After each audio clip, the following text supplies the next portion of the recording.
I'd like to call to order the October 21st, 2014 City of Statesboro City Council meeting. I would like to ask Mayor Pro Tem Wilbrick to please lead us in our invocation and pledge of allegiance. Absolutely. Thank you, Mayor. I was going to ask Mr. Oldra, our downtown guru, if he'd lead us in prayer. We pray. Heavenly Father, we thank you for a wonderful day. Lord, we thank you for the opportunity to be here. We thank you for your loving hand and your guidance on us. Heavenly Father, we appeal to you that you will give us wisdom and insight, Lord, and that you will equip us to do a good day's work to make our community a better place to live. And we thank you for all these many blessings. In Jesus' name, amen. If you would please stand with me and say the pledge of allegiance. I pledge allegiance to the flag of the United States of America and to the republic for which it stands, one nation, under God, indivisible, with liberty and justice for all.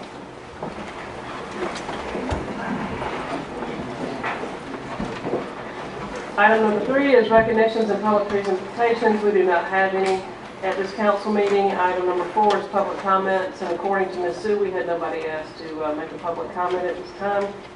Item number 5 is a consideration of a motion to approve the consent agenda, which contains our approval of minutes from the last council meeting. I'll give council a chance to do that and to look over the minutes, and then I'll ask for a motion, please. I make a motion we approve the consent agenda. Second that. Any discussion? All in favor, please indicate by saying aye. Aye. Opposed? Motion passes. Item number 6, public hearing and a motion to approve application number AN 120501. It's annexation and zoning. I'm going to ask that A and B, if you'll turn to the second page of my agenda, but A and B be done together. I'm going to go ahead and ask Mandy to address A and B concurrently, please. Yes, ma'am. This is the annexation application that we entertained at the last council meeting. One parcel is 13.05 acres. The adjacent parcel is 1 acre in size. They are commonly owned and were presented in one request. The Planning Commission did review this last week at their meeting. We have also analyzed this redevelopment team for staff recommendation to annex both parcels pursuant to the 100% method and to zone the property R10, which is single-family residential detached structures with 10,000 square foot minimum lot sizes. I would point out that this property is in the Capital Cost Recovery District. We have sent communications and notifications to Bullock County that this would be entertained at this evening's meeting. We did recommend, just as we did with some of the other parcels close to this, that they be annexed and zoned at the requested R10 with a number of conditions that are in your packet on page 5 of the report. I'd be happy to take any questions or go into any more detail if you all would like for me to do so. I would add that the Planning Commission asked that one condition be added to those suggested in your staff packets, and I believe we typed this in for you, but that was to add a buffer around the back of the property to shield the backyards. What kind of buffer? A landscape buffer. We didn't cover that in the last meeting? The Planning Commission specifically requested it last week, so I'm not sure what the details.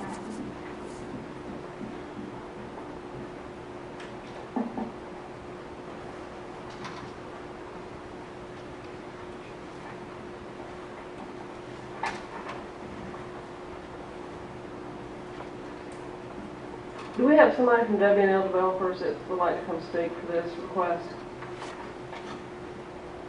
I don't think she's maybe said just about everything, I guess. What, yeah.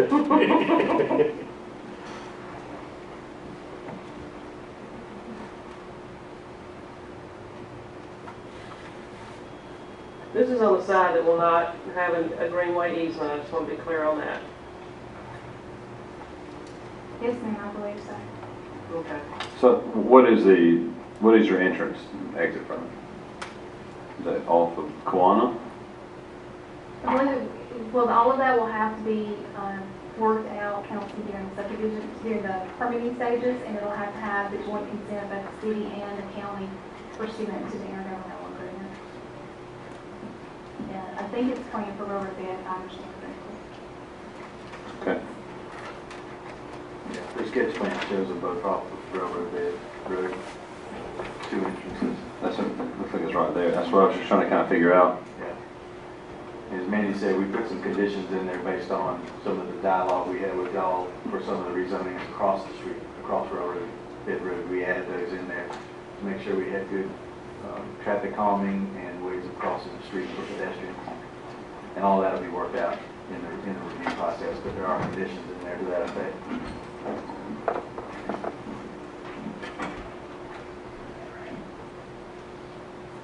The way the drawing is, I guess in our packet, 14 to 57, it shows a lot of wetlands that goes through an area,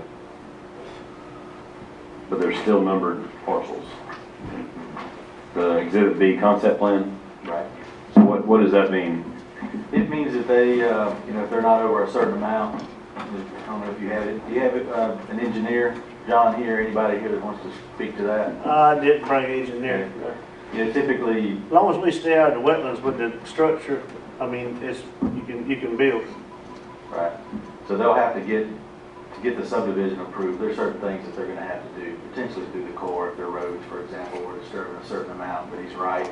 Typically on the individual, that if you're not disturbing over a certain amount, you're okay, or you've gotta put the structure completely out of it. So you'll see that a lot through Bullitt County. You'll see parcels of individual lots that have the wetlands on them. You just typically can't disturb them, or if you do, it can't be over a certain amount. We haven't had a lot of that in the city, No. unless I'm wrong. Yeah. Normally in the city, that Exhibit B would be where those wetlands were.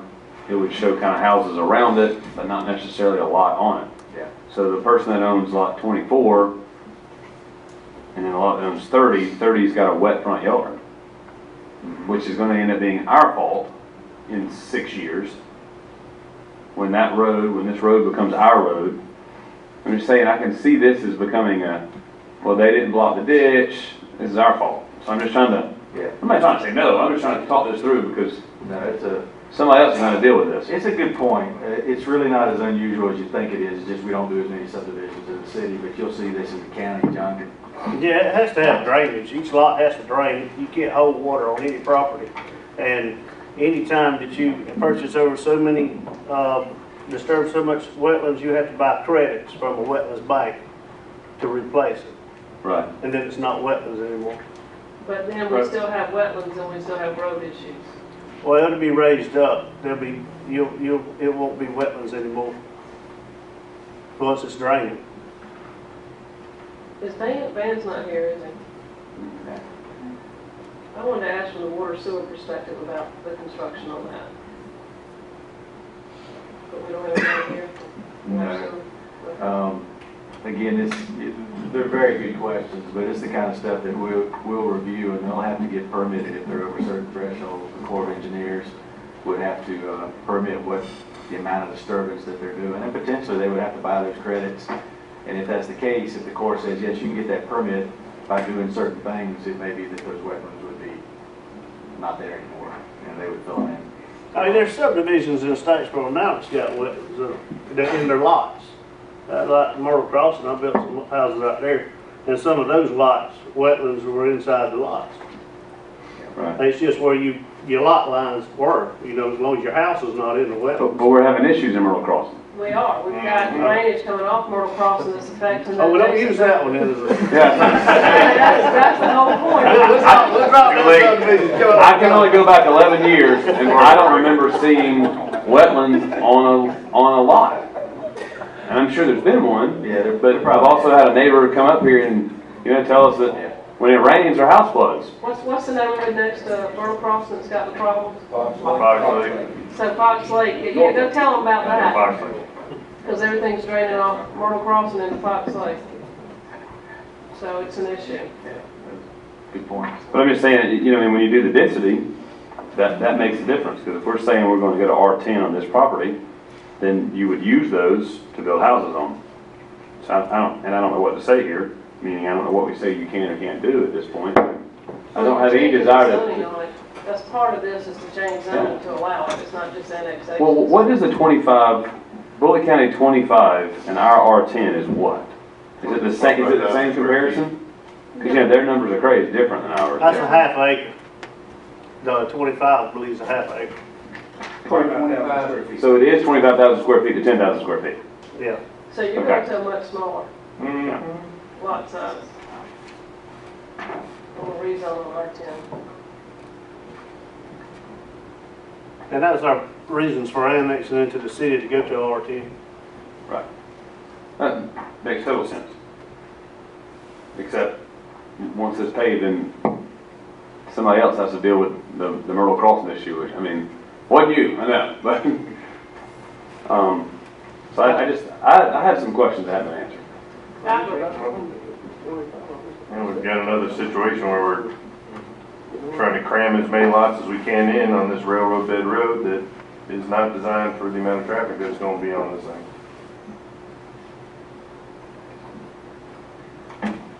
Yeah, we're just, now 2 more cuts. I guess it's not a cut. It won't cut it, but it No, won't cut into the railroad bed, it's not gonna cut into No, it won't cut it. the greenway No, it's over on the that. outside. I mean, I'm game to annex it in, just not at R10 yet.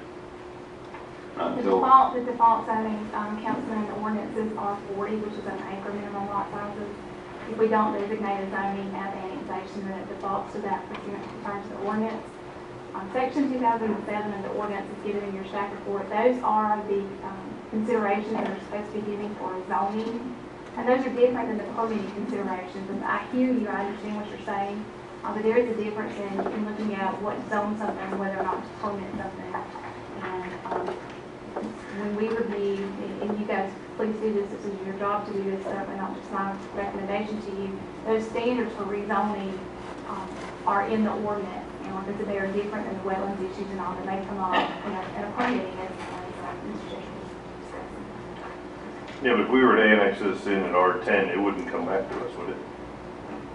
It would not come back to you for a permit unless there was some variance that was needed at that stage. As of today, we're done, and it's our. That's what I'm getting at, yeah.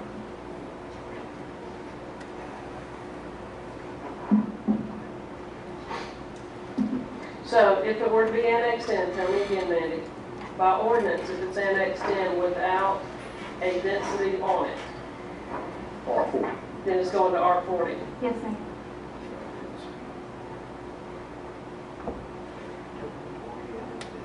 But that defeats the purpose of why he wants to do it. He wants to go from a half acre That's right. to 25,000 square feet to 10,000 square feet. Yes, sir, that's correct. So that What's the that- maximum that doesn't help. buildable area on 10,000 square feet? Say it one more If we time. go, if we annex this in and it goes to default setting, we're going to 1 acre lots and you were already at a half acre in the county. That doesn't help you. Oh, well, I'm not gonna annex it in then. I don't need a sewer if I have a half acre lot, I don't need sewer. Right, I can have septic tanks. right. Yeah. And I believe we've stubbed this property as part of our long-term utility. Yeah, you would- That's not an option. You Septic can't do ain't gonna be an septic. option for you where you are. Because you can tie into the city water, so you're not gonna get a permit to be able to allow septic there. What if I'm not in the city? The EPD Doesn't won't Still allow within you. a certain range of the nearest water and sewer line. Then you have to do it whether you're city or county, according to the. But the zoning would be up in the county though, right? Well, yeah, the county can zone it how they want to zone it, but you're still gonna have to connect to. To us, right? County can't supersede the EPD rules, which states that they would have to, is that right, Robert, Jason, Robert? That they would have to tie on since They they're have within to a tie mile? in that close, they have to tie in. Yeah, I'm not saying that they haven't always followed that according to the plan, but that is what we looked up. That is the rule. More like Calvin's. Well, basically, you've got to get a letter from the city saying that you're not close enough to tie in before the health department will issue the permit for the septic. And the city's gonna say, well, actually, you are close enough to tie in because it's right there. So, it's across the street or actually in the corner. So that's not gonna be an option.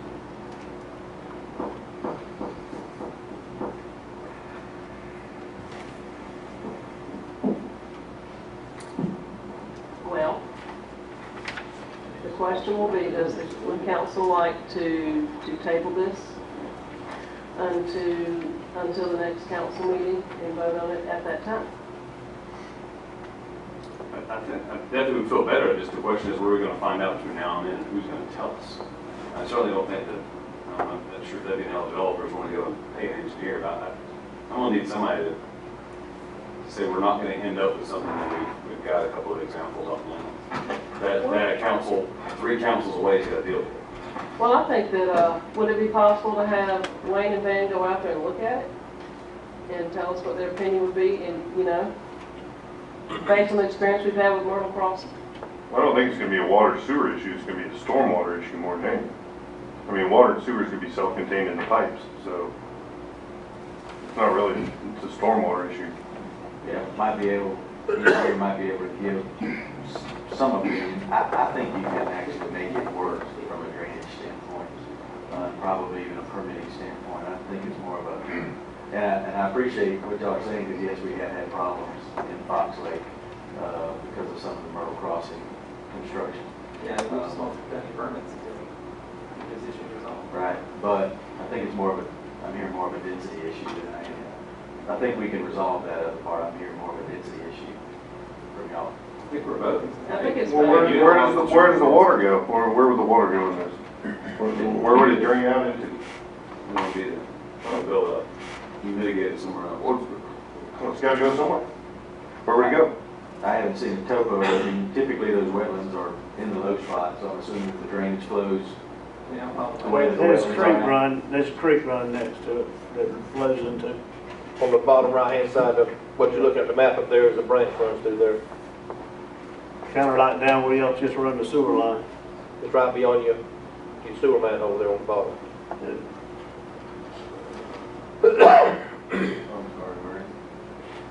Right here. No, where's the ditch? Right. Or the creek? Down here? Right, well. The lower part of that lot, the bigger lots down there, Well, okay, I mean, that's a perfect example. We just permitted 3 properties right across the way, and if we dump all that water into there, now what's it gonna do to the subdivisions that we've already approved? I mean, they got drainage too going to the same spot. They all feed into this 13 or 14 acre pond. Down before, I don't know what's the name of that road down there. Right off Burkholder. Right. They'll have to install detention, so the post-development runoff from the site as a whole would have to match or be less than the pre-development runoff. So quantity-wise, they would have to prove that they can handle it through engineering and permitting.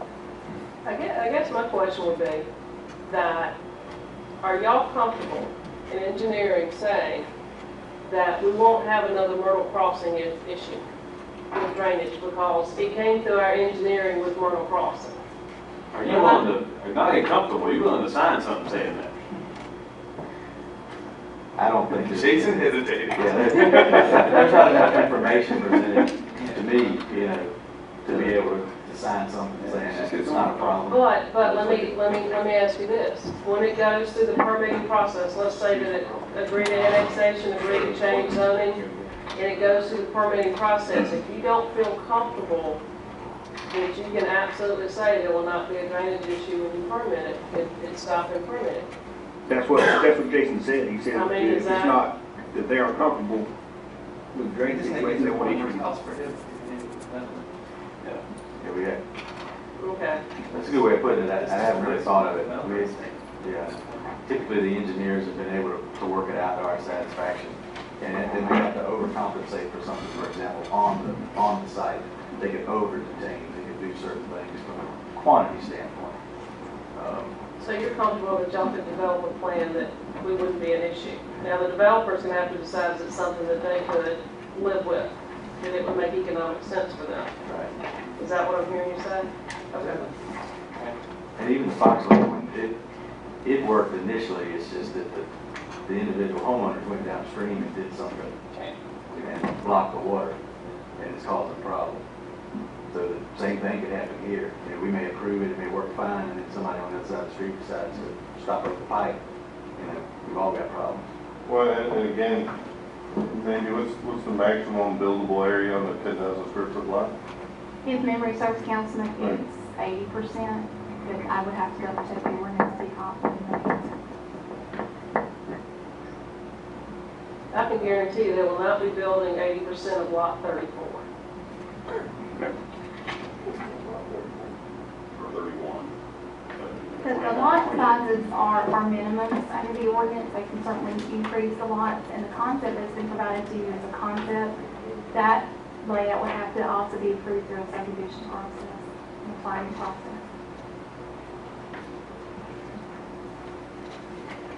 And y'all reached out to the county and they had no comment regarding this annexation and rezone? Yes, ma'am. They had no comments, so you got nothing back at all, or, okay. They're done with that for tonight. It's yours. In the ditch. You get that in the big ditch. So, okay.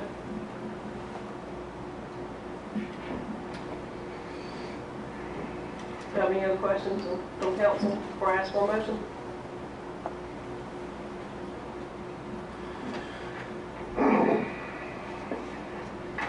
How do we have to do this? We want to do this individually, A and B? Yeah, we do have to be individually because they're two different ordinance, annexation ordinance. I'm sorry, I wasn't clear about the map. Is that triangular section was under 1 acre? Where you- Yeah. The little parts of one. It's closest to Quanah Road. Yes. Yeah.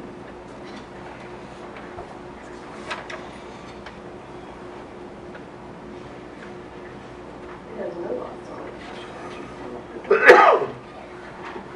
Okay, do I have a motion to approve second reading of annexation ordinance 2014-03 as listed under A, 6A? I make a motion to approve ordinance 2014-03 with the new stipulation for a buffer as recommended by the planning commission. Is that correct, Mindy? Yes, sir.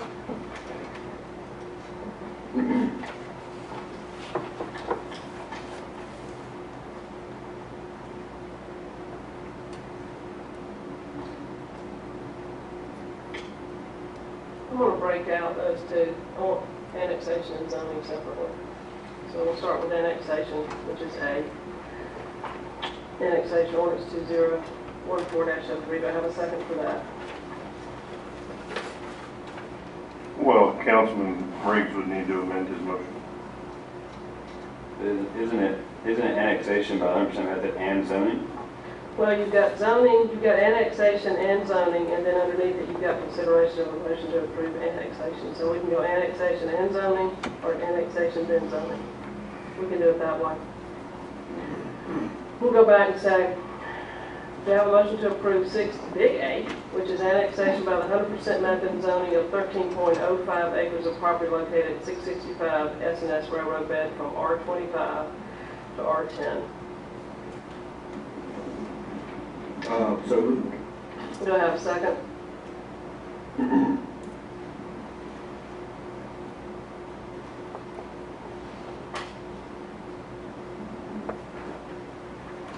I understand if I'm the only one comfortable with planning and engineering, dealing with this later on.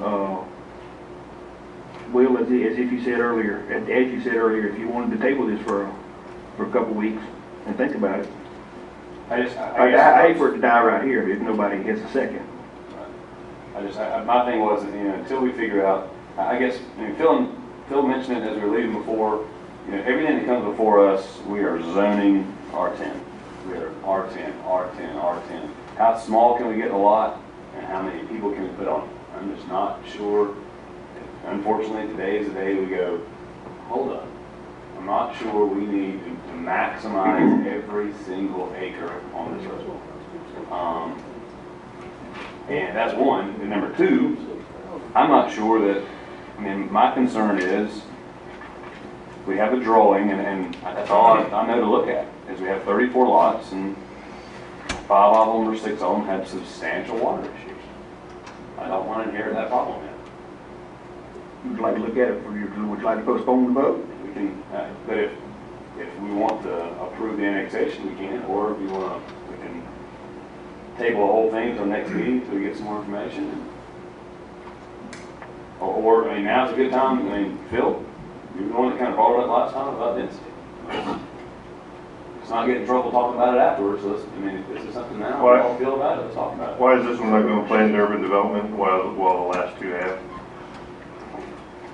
This Because developer, the developer didn't ask for it? they didn't ask for it, and I think we're able to accomplish what this developer needs under a straight zoning district without having to go to the technicalities and confusion of code. The last two zones we did were R10s. There was some arguments. There were two R10s back to back on this road, right? Yes, sir. But they were both PUD, they were both, Thank you, they were both plans, yeah. They got stuff. The difference in those, from this one is they were already properties annexed into the city. Whereas now we're talking about annexing based on what the developer says has to be done to get it annexed. So, you know, that does give us, I think, not only use the word leeway, but gives a little more opportunity to discuss what do we want to do with properties as they are annexed in versus what we're going to do with the properties that are already annexed in.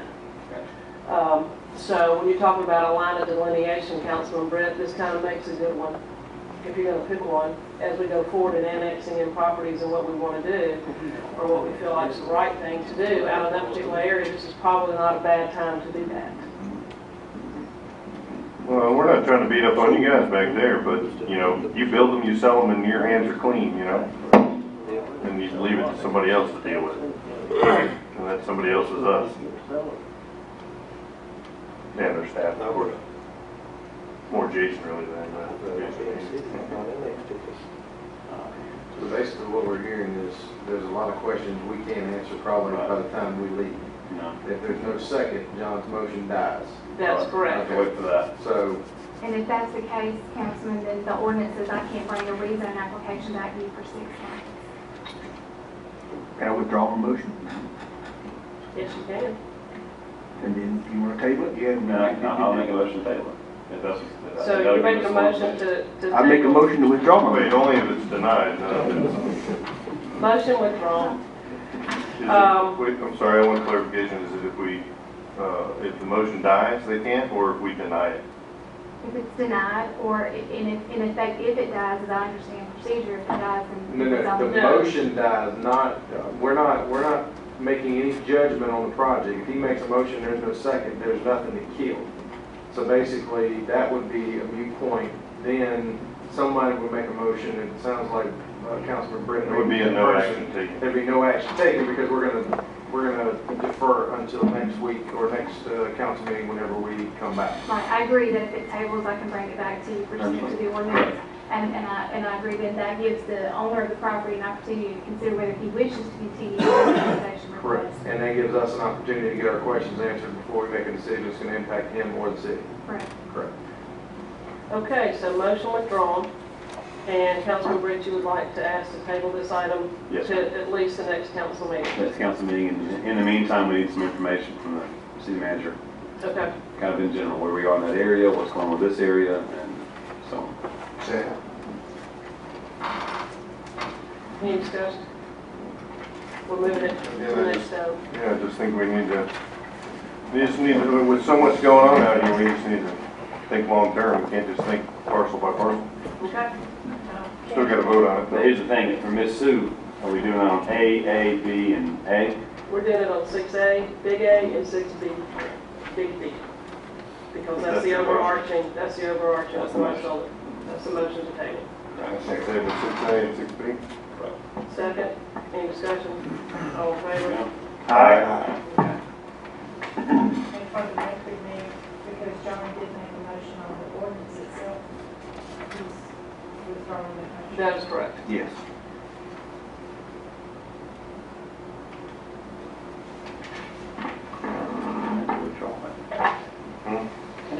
So right now, it's in the cloud. Fine. Okay, moving to item 7. Public hearing and consideration of a motion to approve application number RZ 140803.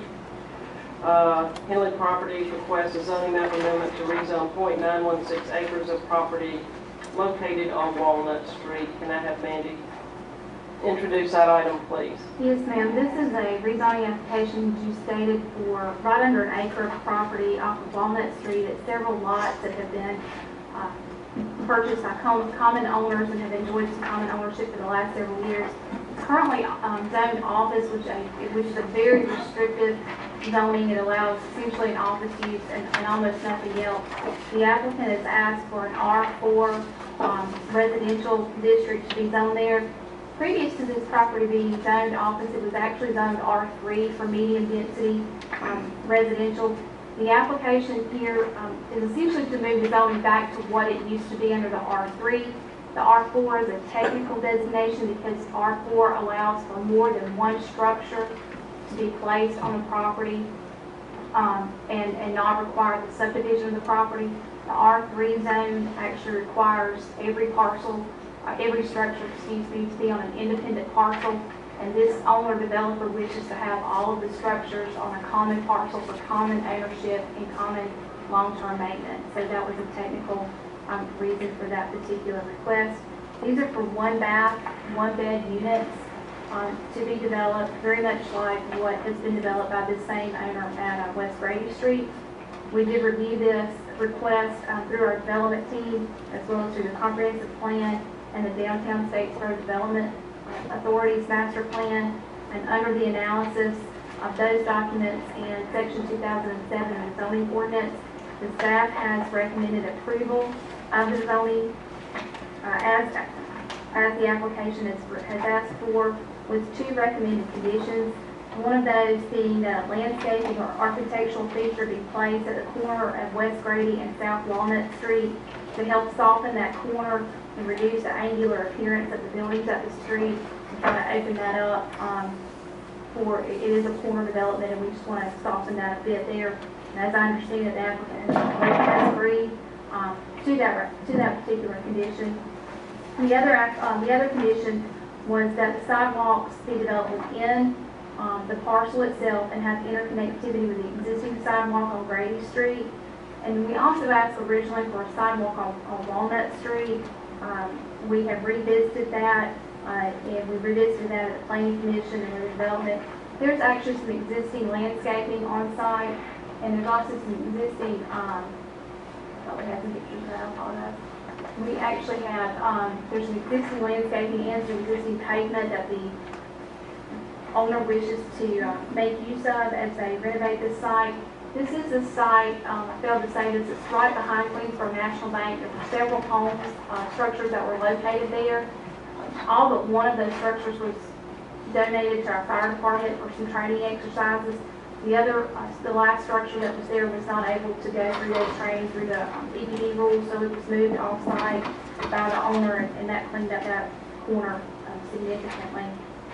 When we looked at these conditions at Planning Commission, the applicant had asked for some relief from one of the sidewalk conditions so that they could make use of that existing pavement and landscaping, and the Planning Commission was in agreement with that request, but maintaining other staff recommendations. So Betty, do you have a laser thing? No, ma'am, I do not. And Wayne's not here with us. Y'all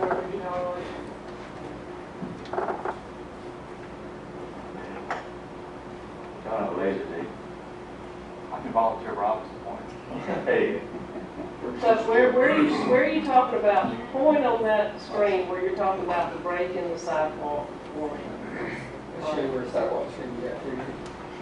When you're looking at this map right now to where the sidewalks are at, we're actually going to have sidewalks that come from, there's a sidewalk that comes down West Grady right now that's on this border of the property. There's literally going to be a sidewalk that comes down, connects, and we'll have sidewalks that come all the way through our property. The problem with the way it's already been laid out, this parking lot exists right now. There's about a 100-year-old oak tree that sits here, and there's probably about 6 crepe myrtles that are about 15 years old that are down through here. If we were going to put a sidewalk in there, what's going to happen is we're going to have sidewalk meeting pavement, and there's going to be no green space between the street, the sidewalk, and the parking lot. So what we were asking for is just this sidewalk to be left off South Walnut, but we will have a sidewalk that comes through and comes down and comes in front of all the buildings. And this community will have a sidewalk that actually goes over to West Grady as well.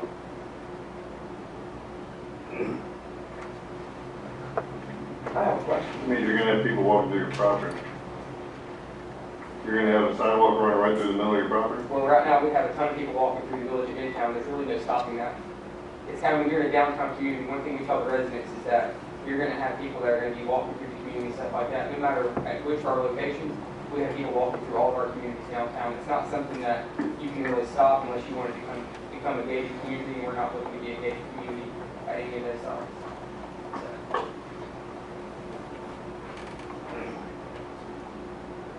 I have a question. I live next door. Yes. In that house. Will that driveway still remain there? It's right beside my house. Those big oak trees, the driveway goes back. The oak tree will still be there. The driveway, we're not planning on using the driveway or anything like that. It'll still remain there. Is that a part of this parcel? Yes. We would not be using it as a driveway for this parcel. No. So it will be a still driveway there. We would not be using it for this parcel, so unless that building, that would be a question for John Dotson. Unless that corner driveway is sitting to where that building would be, we wouldn't be using it for our residents, for that driveway. Where they would be parking would be in this parking lot to access all of the buildings. They would actually be parking in front of it. They would not be parking behind the building. That's fine. Okay.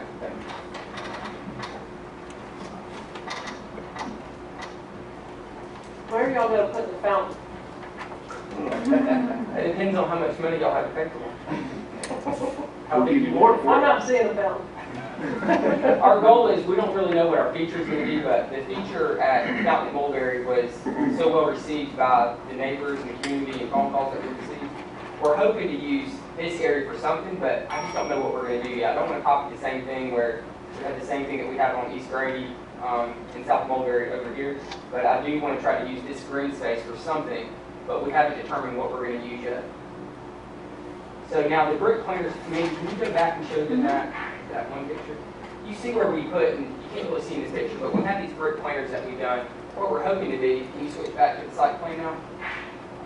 Coming down this side of the community, we're hoping to duplicate those brick planters coming all the way down. So that way when you're kind of coming down the street, it kind of marries those two projects together. And inside of each one of those planters, we're hoping to do like Craig Myrtles are going to be inside of there, along with like flowers and stuff. So it will kind of have a feature like that as you're driving through downtown, you feel. It'll also keep residents, this is going to be a professional complex, but just so nobody drives through and like jumps through or anything like that, we'll have these big brick planters that go all the way down through there, they'll be on the other side of the sidewalk. So, Alan, Yes, ma'am.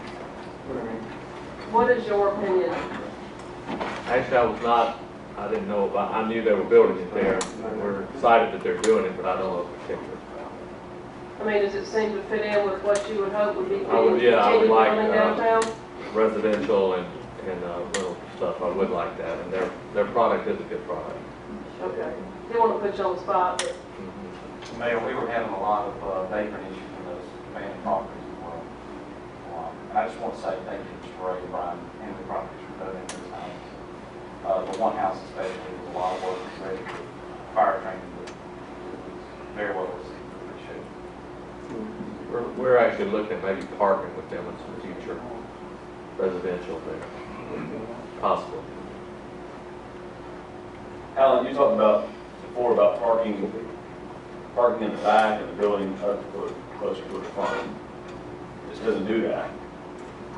No, I would think you would, if you can, you would always want to bring those buildings up to the front to make the flow with the rest of the neighborhood. I think there were extenuating circumstances in there. But I think as a general rule, when you can, you do want to bring those homes up to the front. are y'all trying to make use of the existing parking lot that's there? Is that the, okay.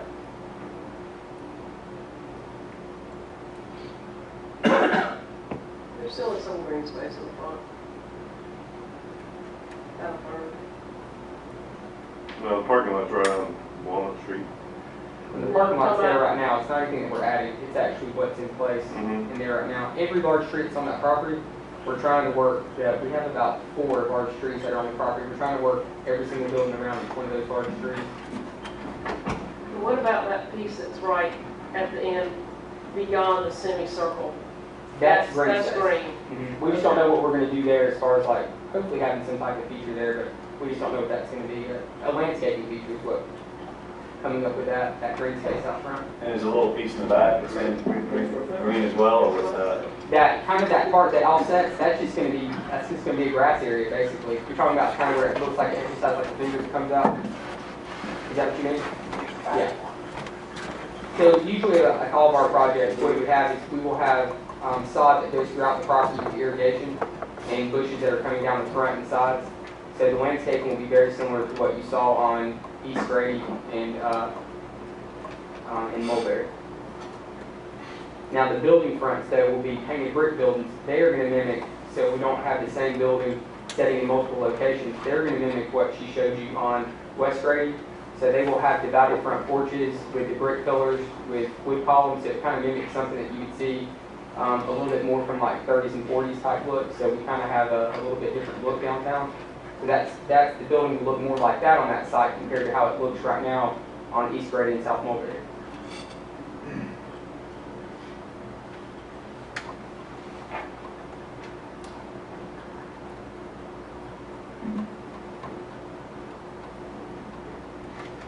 Do you have any more questions from council? We're combining this into one parcel? Is it already one parcel, or has it been combined? We will consider it one parcel in common property.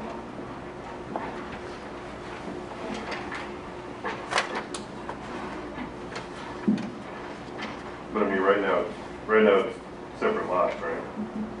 Are you guys gonna make this all one parcel? You're gonna combine it, legally combine it? So it wasn't already considered one parcel, like with the properties on there sharing a common parking lot that went across multiple parcels? Well, it says lots 4, 5, 6, and B. I'm assuming that means 4 separate lots. I figured the way that it was being used, it was almost one common parcel recording. That's kind of the way that the use was. They all shared that, but that parking lot goes across multiple lots right now. So in my mind, when I was looking at it, I thought it was kind of like one common property already from the way it was previously zoned, because they all shared a common parking lot. I don't know what the, But yes, we would be I looking for didn't it to see be, a parcel map. we would look at it for being one. To have the property being together and not being sold as like individual units. So anybody that owns it in the future would own the development, not an individual building. Councilman, currently, according to the tax assessor's website, it is taxed as one complete parcel. When it's described in there as lots 4, 5, 6, A, and B, that was as per the original subdivision plat back in the 30s. But if it needs to be combined as one parcel, that's a simple process to go through.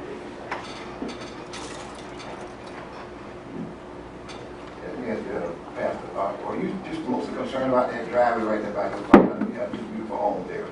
You may have just been concerned about that. That's one of those driveway door, man, that's not in and out. They're not gonna be using that, so Oh, you satisfied that's with all. that? It's a knock it in and Well, out. I know Mr. Henry, he's well, and I think he's doing one for talking beautifying Oh, our yeah. city over in that area. But we want everybody to be happy, and that's my district, and I want to commend him on that. Yeah. And I want you to be satisfied also. Oh, yeah, I am. Thank you, sir. Please, sir, come.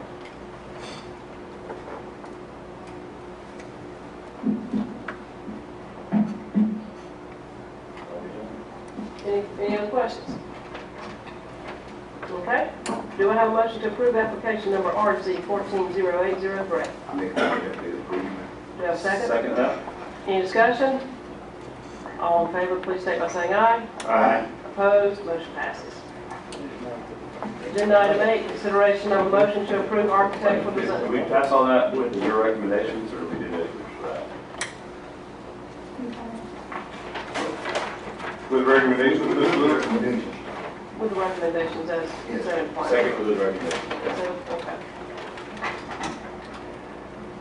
Consideration of a motion to approve architect, design concept of Studio 3 Design Group. And Mandy, can you introduce that, please? Agenda item 8. Yes, ma'am. I'll be happy to. If you guys want to come up. Before you tonight will be the design team that was selected by Georgia Southern University and the City of Statesboro to work with us on what we commonly call the Fab Lab, which is the Georgia Southern University City of Statesboro Fabrication Laboratory and Business Innovation Center, which will be located right next door to us at 56 and 58 East Main Street. If you guys want to set this up, or Cindy, you want to come help me while I talk, thank you. Studio 3 is working with us along with the staff for both institutions, the Averitt Arts Center, which will have a part of this. This site is an arts incubator, and also BAK Builders, Brian Kent, which is one of our local contractors who's selected as the construction manager for this project. What we want to do tonight is give you a few minutes of where we are in the design process, particularly for the exterior of these buildings. As you all know, the city owns these buildings, and so it's important to me as we move forward in this process that you all are satisfied with what you're seeing from a conceptual stage. I think the Studio 3 group is far enough in the design to give you a good feel of what the outside of the buildings will look like and how the inside of the buildings will function for the Innovation Center and the incubator and the Fab Lab. But these are not set in stone as of yet, so if there is something that needs to be changed or opened up for further discussion, they'll certainly have time to do that, because as we progress in the next few weeks, we'll be setting these concepts into construction plans and then moving them out to bid, and hope to stay on schedule so that the Fab Lab will open in August of 2015. So Richard Hine and his group is here, and if I may, I'd like to turn the floor over to them, please.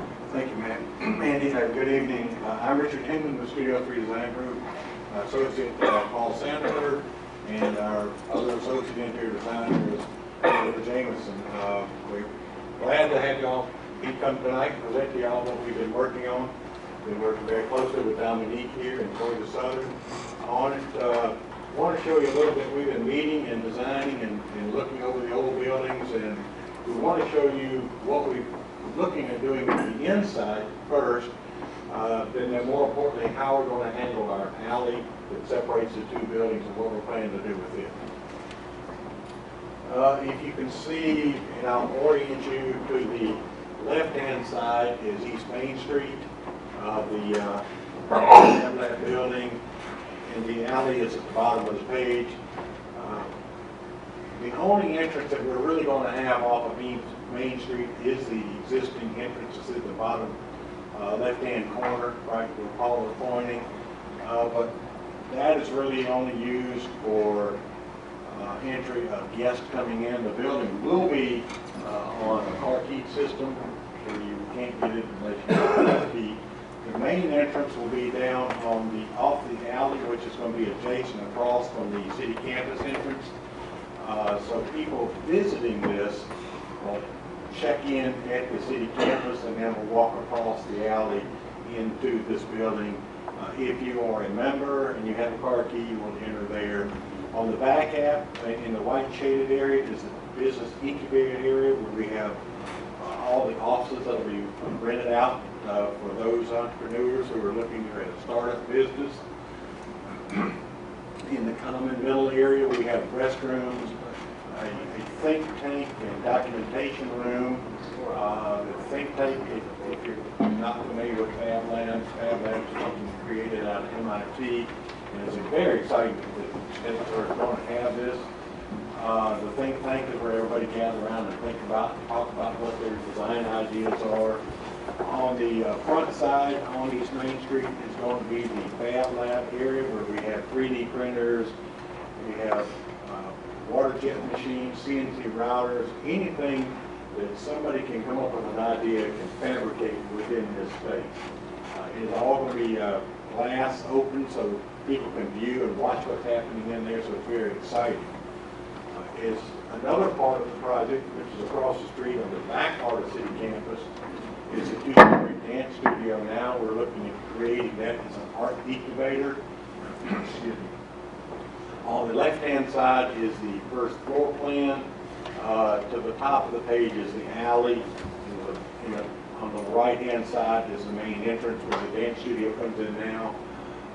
There we're going to have ceramic studios, 2D art studio, glazing areas, some storage, some kilns, and then we'll have access to the upstairs. We're looking at putting in a small elevator. The restrooms are there now. We're reusing those. The stairs are going to be code.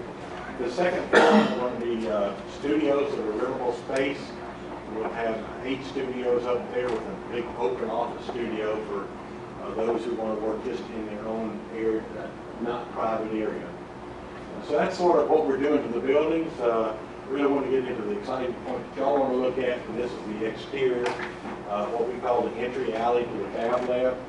And with that, I want Paul to come and show to you the exciting what we've done down that alley. Basically, the alleyway is going to become the entry to the city campus. It's going to be a gateway to Vine Street from East Main Street. So what we're looking at is bringing the pavers, brick pavers down through the alleyway with some planting areas along the edges to soften the edges of the alleyway and make this an outdoor room, but covered so that it can be utilized during inclement weather as well. It's covered, what we're looking at now is a glass material, so you get plenty of natural light, because you're also covered from the elements. Your main entry to the city campus and to the incubator and Fab Lab will be right here in the center of the alleyway. Once you come around to the back to the art incubator. We're looking at, we have a gateway here to enter off of East Main Street. This is the existing city campus. This is the Fab Lab building here. You had a pointer the whole time. No, I think I did. That was my fault. Somebody just handed it to us. My fault. And the idea here is to make this space usable year-round for multiple purposes, art, trails, use with outdoor concerts or music, outside of the gateway to any kind of functions that are being used over on Vine Street. Have some other images here coming down Easy Main, looking at the portal from either direction.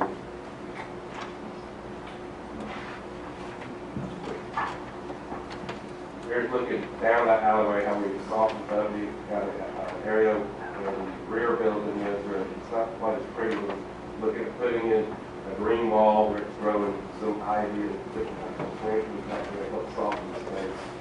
We're also thinking of that all the lightweight structure would be lit with LED lights, instead of having big light fixtures that is a harsh light. It would be the structure that would glow at night. So when you walk in the structure, it would be a light that's on.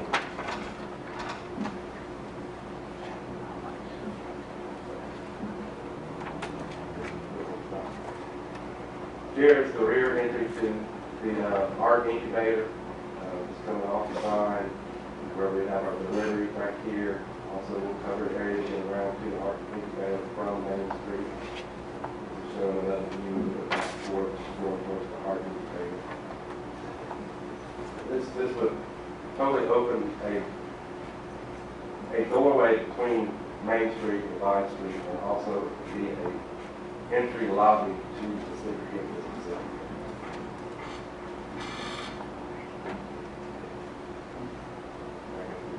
Any kind of questions on that? Just a quick overview. We've been working on it now for a few months.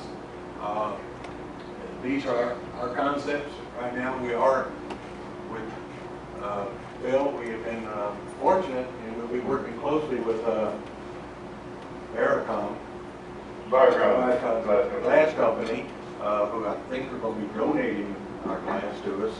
And so we've still got concepts. Don't quote that out. And we've got to work on exactly what is that structure of the glass going to be, but we plan to have a light and airy. We will have internal gutters and drains so you don't have rain. As we talked earlier this afternoon, it would be a great extension from East Main if something's happening there and you want to wander on back into the back and there's other events back there rather than wandering down the alley. We want to close the alley to truck traffic. We'd have removable bollards so they could bring in deliveries for catering, but not deliveries for supplies like a large truck. We want to have just small vehicles come down that way. The biggest thing is we want the pedestrian way to come in.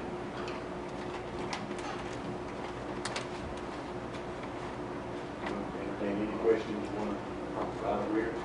We've got a lot of development to do on the project. We're in the early planning stage, but we're working furiously as our contractor on estimating it out, and there'll be some more development before we get into the buildings.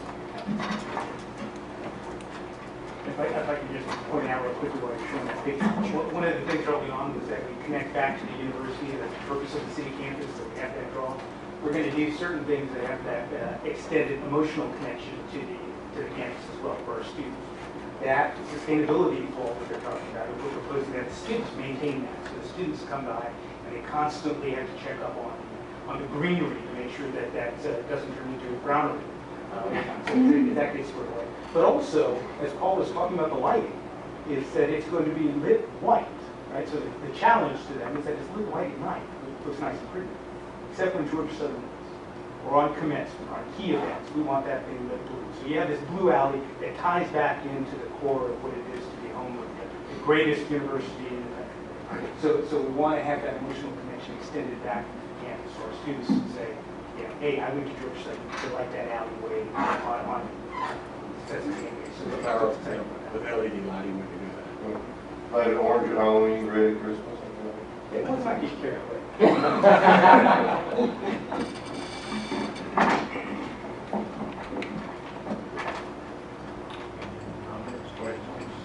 I think it looks beautiful. I think one thing they're looking for probably is, since this is in the central business district, would be some sort of vote. Because typically, central business district requires, when you're changing the facades, tell me if I'm wrong, Mandy, council approval. And so I think they're looking for an approval of the theme, the look so far. And final content, we certainly bring back when we get to the final content. So this is basically a facade approval, is what we're doing today? Yes, ma'am. I mean, just to be clear? Okay. And so that's the intended facade at this time, and if there's a change in that, then it would have to come back. That's correct. This is the conceptual Okay. idea.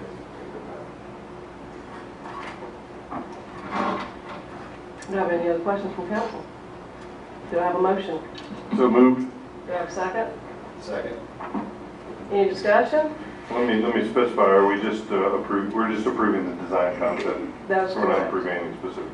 No. So, motion to approve the architectural Architectural design design concept by Studio 3 Design Group, as is presented. Okay? I got a motion, I got a second. Motion. Any discussion? No, it looks great. Okay, all in favor, please say aye. Aye. Opposed, motion passes, thank you. Thank you. Appreciate all your hard work. You're welcome. Thank you all. Thank you, Dominique.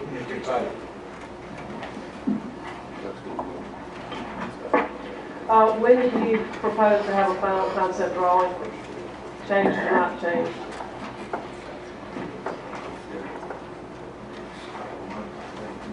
Couple months? Okay. Y'all come back and see us? All right, very good. a number of times before then, we're next door. Okay. We've had to come back and show you. All right, very good. Thank you. Thank you.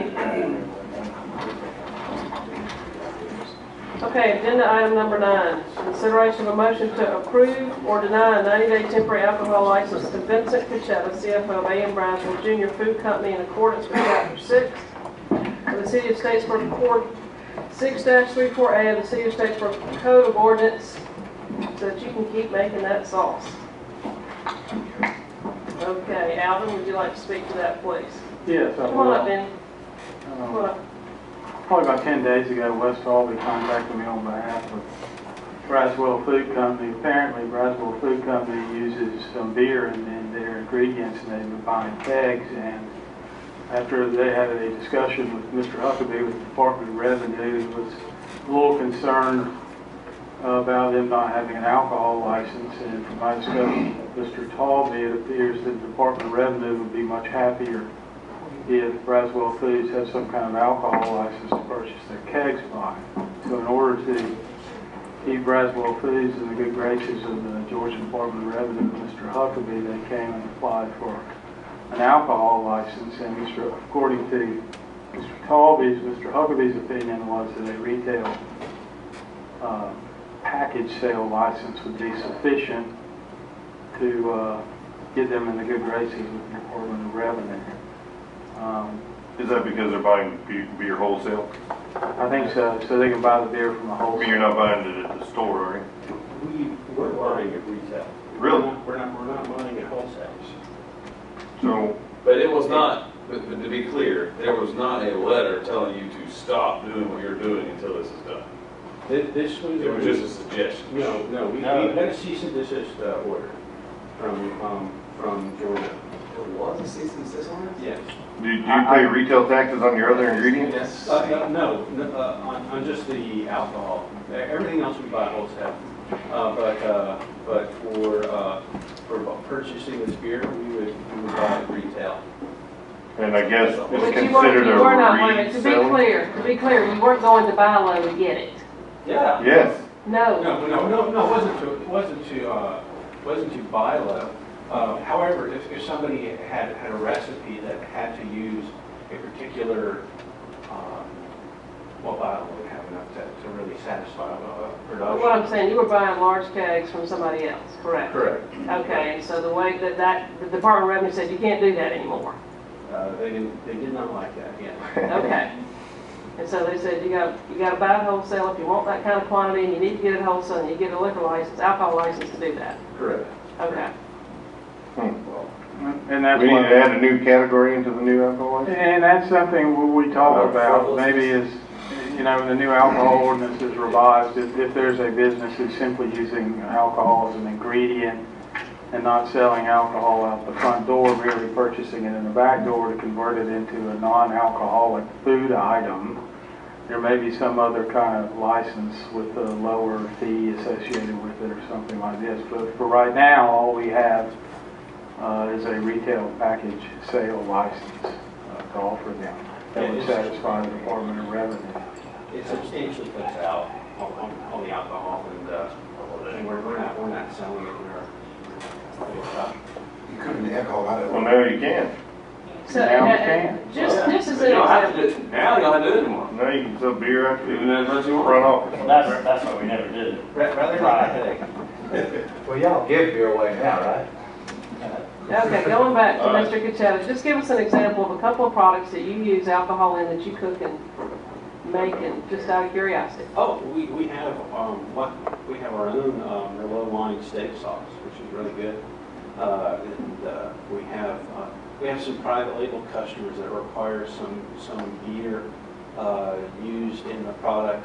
Guinness Stout is one that's under development is a Budweiser that's required for that. And of course, we try to get around that and use other products that may be just flavorings, but sometimes the flavoring doesn't impart the taste profile that our customers want. No substitute for real beer, is that what you're saying? Not to their taste buds. No substitute for Guinness, there's just not. There's not. There's just not. So allow me to officially say of all the things we've got going on, this is what Hockey Beast got to focus on? Unbelievable. Well, Motion to approve. I think it just goes to show that we may need to look through our ordinance and see were there exceptions to the rule, and we're very blessed to have Brownsville Food Company in our town that produces all kinds of food items. So, We appreciate your 1252. Yeah. yep, all right, do I have a motion Now to you can sell approve six-packs off your, out of your a office. 90-day temporary alcohol license to vend, so Yeah, so moved. moved by Councilman Second. Lewis, seconded by Councilman Brett. Do I have any discussion? One quick question, what are we giving the license for? So you can buy, So you can sell wholesale wholesale, it. or you can sell it after it's been? We will need to get by it. A wholesaler will not sell it to us. Well, that, I got it. Okay, that's all. Okay, all in favor, please state by saying aye. Aye. Opposed? Motion passes. Thank you. Agenda item 10, consideration of a motion to approve deny a 90-day temporary alcohol license to Christian Bennett for SLRG Holdings, Inc., doing business as Club 125 in accordance with Chapter 6-34A of the City of Statesboro Code of Ordinance. Mr. Leaphart. Mr. Bennett's here today. This sort of has a shaggy dog of a story. I believe Mr. Bennett closed Van Gogh's brewery back in May and began to renovate the building, and it is now October of 2014. So in the interim, There are two provisions in our alcohol ordinance that apply. One is if you cease operating under your alcohol license for more than 90 days and don't seek any sort of reprieve, the license is automatically revoked. And so we were sort of at that posture May, June, July, sometime in August. But what also happened is during the renovation, the alcohol license for Van Gogh's LLC, which was a different corporate entity, was not renewed at the end of June. So there are a couple of reasons the rights in the alcohol license were extinguished, and so now it appears that Mr. Bennett has obtained a certificate of occupancy for the building. I believe the zoning has indicated it's an indoor amusement establishment, so it meets the zoning purposes for an alcohol license, and he appears to have complied with all the requirements for a sports restaurant by obtaining a food service permit, and I believe he's complied with all other fire safety inspections. But he realized sort of late in the game that his alcohol license had lapsed.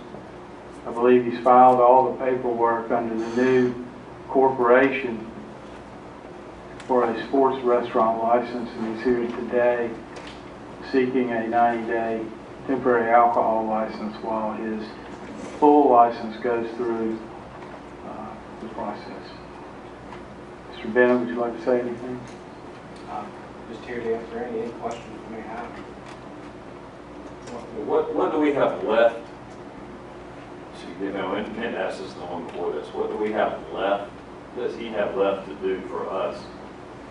So instead of a 90-day license, we're giving him a regular license. Ms. Fick, where is the license application? I know one thing is waiting on the state license to make sure that things actually show is correct. I did not have not looked at it in the last couple of days to see if any more changes. I believe he has to go through the full background check and fingerprinting and everything else that normally goes with the brand new license, since he didn't renew it in the license. However, he's already done that. He's done that in the previous past, license. and his previous license. There haven't been any major violations. No major violations. You haven't become a felon since then, have you? You gotta check that out. And the reason for the lapse, I did want to explain too, while I tried to renew the license, it was somewhat impossible because you have to have the fire inspection. We were delayed.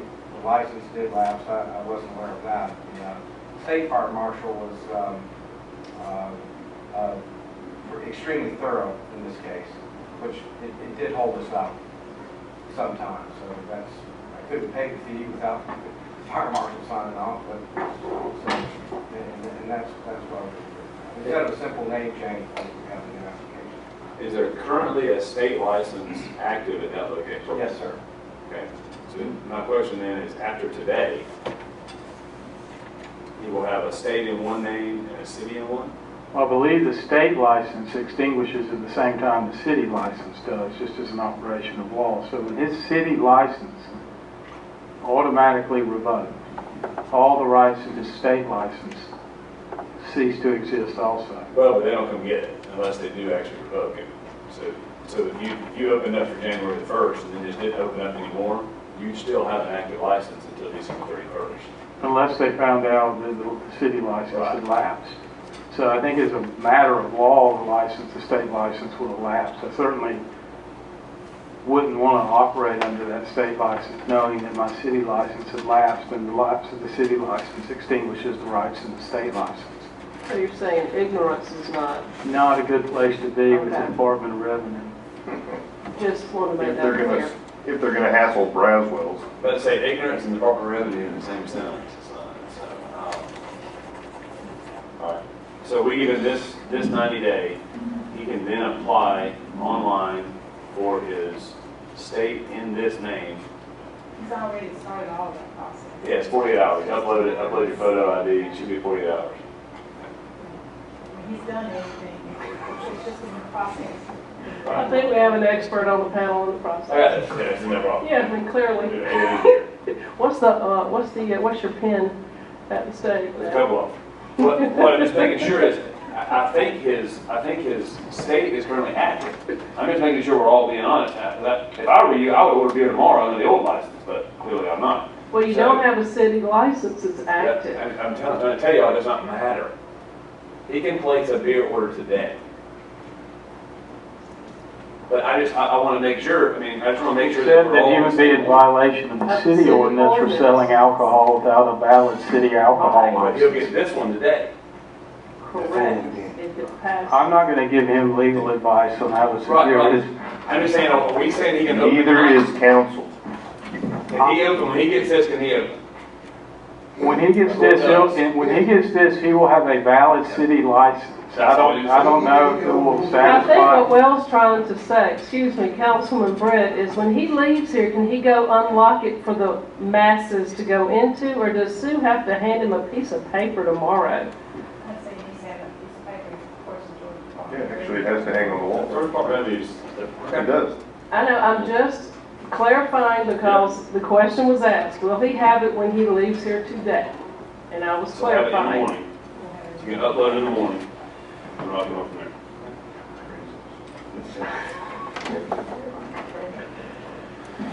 I make a motion to approve. Second. I would ask for discussion, but I'm afraid to, but I'm gonna do it anyway. Any discussion? All in favor? Aye. Opposed?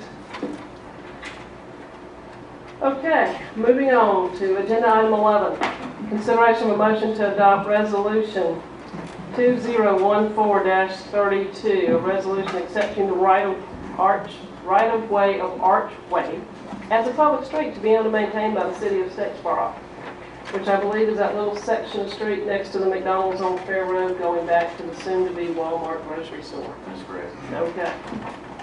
This is just a formal process. They've, if you remember, as a condition of that, I don't remember if it was a rezoning or variance, but one of the conditions was that that street be deeded to the city so that it become a public street. It's a street that we've wanted anyway, but we were unwilling to take it because there were a few things that needed to be modified on it. They had to extend the sidewalk, they had to repair, I think, some curb and gutter, and clean it, restripe it, and it's my understanding that that's all been done. So it would be my recommendation and staff recommendation from engineering that we accept the Archway as a public street. Do I have a motion? So moved. Second.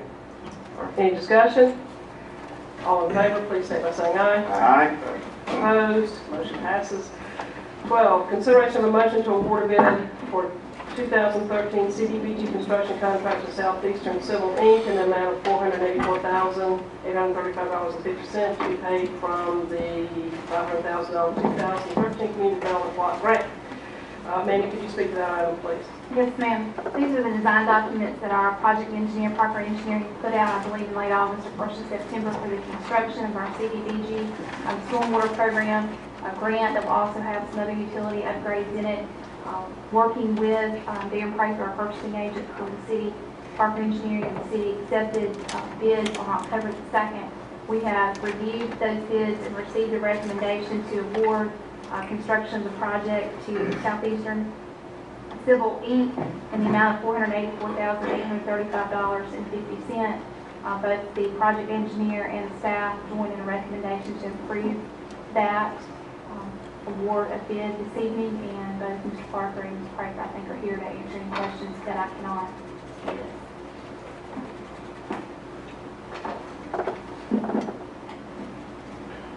The only question I have, Mandy, is that, is that 153 that we had, the council approved however many months ago, is that a required expenditure or no?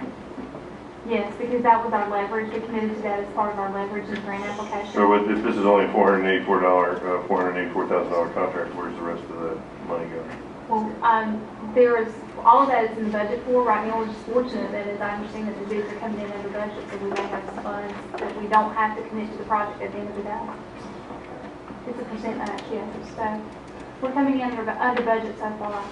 But I just, if we're getting 3-to-1 on our money, 4-to-1 almost, we want to, As we progress with the grant and these numbers seem to be holding true, I think we would meet with DCA and ask what our options were. Okay, so there's a possibility of expanding the projects and to maybe do some extra stuff? Potentially. We know that there's so many potential utility conflicts and whatnot, we wanted to hold that as. Well, understood, I'm just saying, we're putting in 150 and they're giving us 500, so if we're getting 3-to-1 money, we should use all that 3-to-1 match if we Right. can. If you recall that we also. I mean, am I wrong to say that? Except, we initially only had 100,000 budgeted in our slots. Sure. And we agreed to do more, to do what we needed to, but that's all that we actually physically had budgeted was 100,000 with the understanding we could find that other money. Sure. So we'd rather not have to find quite as much as not necessary. So we'll expand it to the max that we have, I guess, available budget-wise. And to reiterate what Mr. Strickland was saying, our utilities, water, sewer, natural gas, are doing some work in this area as well, and they have expressed deep concerns to me about conflicts and lines and the work that needs to be done. So I'm a little hesitant to get too excited that we're going to have a lot of money left, but if we do, then that will be a conversation for you all and BCA. Okay. We'll maximize it. Yeah, I just, if we're putting in $1 and they're gonna pay 3, I mean, you hate to say spend it all, but to get all the match, yeah, we want to spend it all. You agree, Wesley? I agree. We should probably just, we should wait till about 3/4 way in the project and see if we're going to be running over or if those numbers hold true. And then we can find areas, well, I already know where the areas are. You can spend them in that project without expanding. Either, or just, do a little bit more of the ditch. I mean, I know that ditch there on East Main in particular, right there at the end of Cone Crescent, is a problem area that could certainly use some additional funds and some additional work. Okay, that's all I wanted to check, because I was, Yeah, you're allowed to spend any money in that area without doing any kind of extra work. Now, once you get outside that area, you have to start the process over again, start interviewing people, make sure they qualify for income. So we're going to do additional work in the original project area? Work inside the area, and you don't, it's just a change of work. All right. Motion to approve? Do I have a second? Second. Any discussion?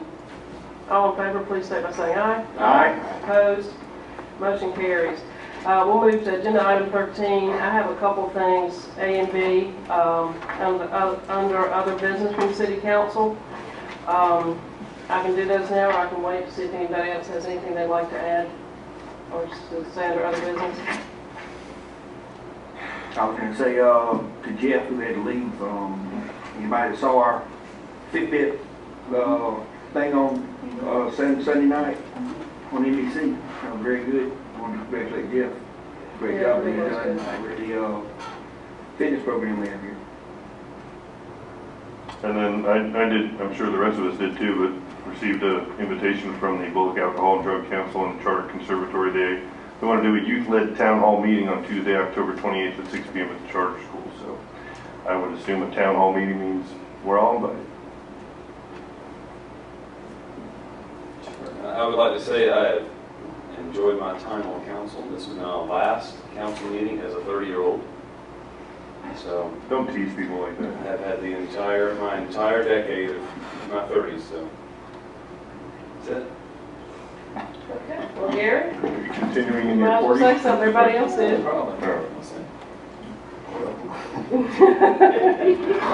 Might as well chime in. My time's coming up. You might have had terrible counsel, so you know I'll be for another year. You might be getting a call from Al in a couple days. I'm just saying. Don't look at me. Okay, you just don't ever know. You never know when you come to council. Okay, a couple things. I want to give an update on the internal investigation regarding the Open Meetings Act. I had an email from Attorney Peterson who said that he had finally gotten in as of maybe yesterday or the Friday, I don't remember which day it was, all of the transcription had been done on the interviews, and that was the holdup, was for him to get those transcriptions, which he could use to write a report. I asked him for a definitive date. We're not going back to the well. When's it going to be done? And he said no later than December 1st, but I think with the transcriptions getting to, all of those getting to him, December 1st, I would hope that we would get it before then, but that's where we are. So that's what I know about that. The other item I wanted to bring up was a discussion regarding the employment terms of interim city manager Robert Cheshire. I don't know if y'all remember, but when Robert was offered the position as interim city manager, we said, you know, maybe in October we'll begin to discuss, do we want to put the position out or where we were with that. I'll tell you my thoughts on it. We have so many things coming up in the next month or two, including the investigation being delivered, including some legal issues that we have. I would recommend that we leave things settled and address the issue of potentially putting the job posting out in January and leave it as is right now. I agree. That's my suggestion until things smooth out a little bit. When's the Council existing, think? when's the existing ending date of this temporary contract? It was December. December, 2014 at the end. end of December. Oh, okay. So I have to kind of laugh. I did tell this to Robert. I don't know that he took it as a compliment or not, but I said if we put the job out now, I don't know who'd apply.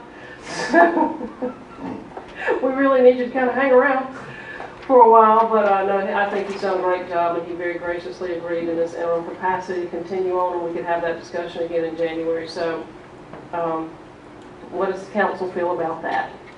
I don't even want to say a date. We want to discuss it again. I think we've got a lot of things out there, and a few more things are off, and let's discuss it again. I would agree. So what I would like to do is have Robert's contract brought back that maintains him as city manager until such time as council decides to look at that issue and post a job, etc. Do y'all have a problem with that? We can vote on it at the next meeting. No problem. Okay? That's all I have. Thank you. We got just two brief items. One is to recognize the city clerk, who's going to do a notification of alcohol application. Yes, I was, we did have an application for the new Walmart. They're doing application. So they're processing that.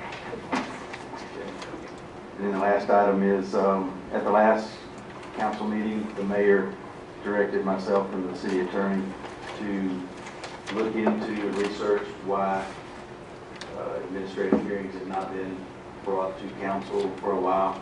I will tell you, I'm done with my research, and I believe Alvin is nearing his, so we'll have something soon. We're starting to assimilate that. I'll be submitting that to the mayor, I guess, very soon. You want to add anything? Okay, if there's nothing else, Robert, then we'll move to agenda item 15, which is public comments, and I believe the only person that's asked to make a public comment this evening is Mr. Bill Thomas. Is that correct, Ms. Sue? Yes. Okay, Mr. Thomas, please come forward. Thank you. This dovetails with the last conversation that we had in public comments at the last council meeting. One that I would bring up. I know that we talked about not having those violations brought before council and taking punitive action in those cases. And I also understand that in the last 3 years, we have not had one single audit. As you all are very well aware, we don't have bars in Statesboro, we only have restaurants. But it seems that some of our restaurants are unable to serve food because they have no kitchen. And our health department has been gracious enough to indicate that if you guys would merely ask them which ones don't have an operational kitchen, they'd be happy to point them out to you. I'd do the same thing.